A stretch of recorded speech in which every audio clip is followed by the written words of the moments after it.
Miami waits. Norway, a nation that has never stood at this stage before, against England, a nation that has stood here often enough to know exactly what it costs to leave empty-handed. Saturday evening, one kickoff.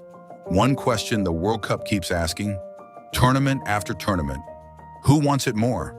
The details for those making the journey with them. Saturday, the 11th of July, 5 o'clock in Miami, 10 at night in England, 11 in Norway, a whole continent staying up to watch. Hard Rock Stadium will hold this one, and beyond it, waiting quietly, a semi-final against whichever of Switzerland, Colombia, Egypt, or Argentina survives their own night of reckoning. Every tournament needs its stories, and this one has been generous. Norway, who have never before reached a World Cup quarterfinal, one victory from a semi-final none of them dared plan for.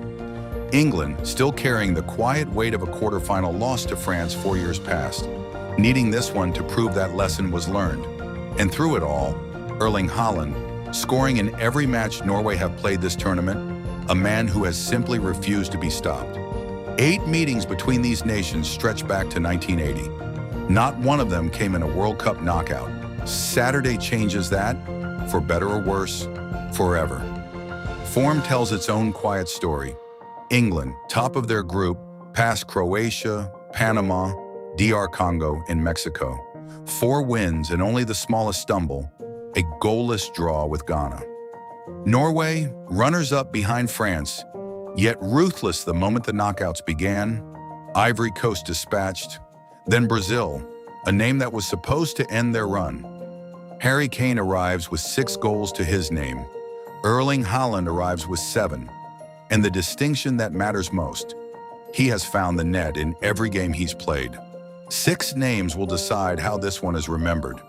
Erling Haaland, of course, the man Norway's entire campaign has been built around. Harry Kane and Jude Bellingham, carrying England's attack. Bellingham, already the first England midfielder to score 4 in a single World Cup. In the middle, a quieter battle.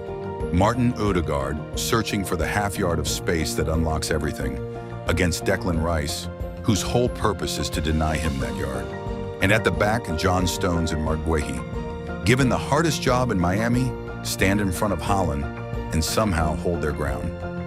These 2 countries are not strangers. 8 meetings since 1980.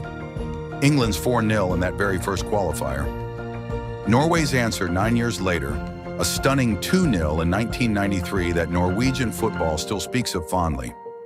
England hold the more recent bragging rights, friendly wins in 2012 and 2014, but strip all of that away, and here is the truth of it. Nothing in that history happened with a World Cup place on the line. Whatever this rivalry has been, Saturday makes it something else entirely. Both sides arrive with the news they'd have wanted. England, no fitness concerns to speak of in the side expected to start. Though Jordan Henderson will watch this one from afar, an arm broken not in battle, but in celebration after the win over Mexico. Jordan Pickford, meanwhile, stands on the threshold of history, one appearance from becoming England's most capped World Cup goalkeeper. For Norway, Erling Haaland is fully fit. Martin Odegaard leads them out, as he always does. But there is a question worth asking of this Norwegian side. They have conceded in every match they've played this tournament. Against this England attack, that history may yet matter. So, who does the balance of evidence favor? England, by most measures. Priced at 10 to 11, trusted for their depth and their composure when knockout football turns tight. And yet, look closer. Norway and the draw each carry equal weight, 27% apiece. This is no formality. Everything turns on one man. Contain Haaland, and England's path becomes considerably clearer. Fail to contain him, even for a moment, and Miami could belong to Norway. England 2, Norway 1. That is the prediction. Though prediction feels like the wrong word for football that promises to be this tense. Expect Haaland to have his say regardless of the outcome.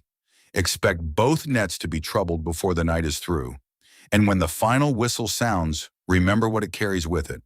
For one nation, a run that keeps writing itself. For the other, redemption, finally claimed. Saturday, the 11th of July, Miami waits.